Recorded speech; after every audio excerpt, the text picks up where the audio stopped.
Bonjour, la vidéo du jour est dédiée à toutes les notions d'aérodynamique nécessaires pour faire une microfusée qui vole correctement. Lors d'un vol, une microfusée va subir des perturbations de l'air, liées aux turbulences, au vent. Ces perturbations vont induire une modification de l'orientation de la microfusée. Une microfusée stable est une microfusée qui va immédiatement récupérer son orientation initiale grâce à ses ailerons, à sa forme. La stabilité d'une fusée est dictée par plusieurs paramètres. Le centre de poussée aérodynamique. Vous connaissez le centre de masse, le point où l'on peut considérer le centre de tout le poids d'un objet, qui est là où la gravité terrestre s'applique. Et bien avec l'air, il va se passer la même chose sur ce que l'on appelle le centre de poussée aérodynamique, le point où la force du vent relatif, c'est-à-dire l'air qui s'écoule autour de la fusée quand elle est en mouvement dans l'air, tout cela va s'appliquer sur le centre de poussée aérodynamique. Il y a également le fait que l'exercice de cette force sur le centre de poussée aérodynamique va induire invariablement une rotation de la fusée sur elle-même, sur son axe de longitude, donc le long de la fusée. Il y a la distance entre ce fameux centre de poussée aérodynamique et le centre de masse, que l'on appelle marge statique. Ça va avoir un effet de levier sur la fusée.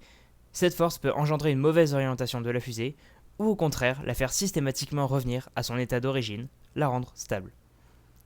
Ce CPA doit donc être aligné avec le centre de masse et avec le centre de poussée, le centre d'où part la force qui propulse la fusée. Donc cette force est évidemment générée par le moteur de la fusée. Dans l'idéal, la marge statique doit être à 1 ou 2 calibres, ce qui concrètement signifie s'arranger pour faire un CPA, un centre de poussée aérodynamique, à 1 ou 2 fois le diamètre de la fusée, de distance en arrière par rapport au centre de masse. La fusée est alors dite stable. Le calcul de l'emplacement du CPA est très complexe et se fait souvent à l'aide de formules très longues. On utilise donc des outils informatiques comme OpenRocket qui vont prendre en compte tous les paramètres de notre fusée pour nous donner donc la valeur de ce coefficient de distance entre le CPA et le centre de masse.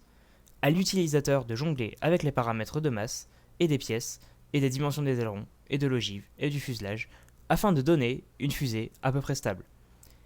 Il y a plusieurs autres états que stable sur une fusée, c'est-à-dire indifférent quand les ailerons sont trop petits, surstable quand ils sont au contraire trop grands, instables quand ils sont mal formés. Dans tous les cas, ça va revenir à une fusée qui part dans tous les sens, qui est très dangereux. Donc, une fusée stable est absolument nécessaire pour faire un vol correct, qui ait une bonne trajectoire et qui soit sécurisé surtout. Sur ce, merci beaucoup, passez une bonne journée.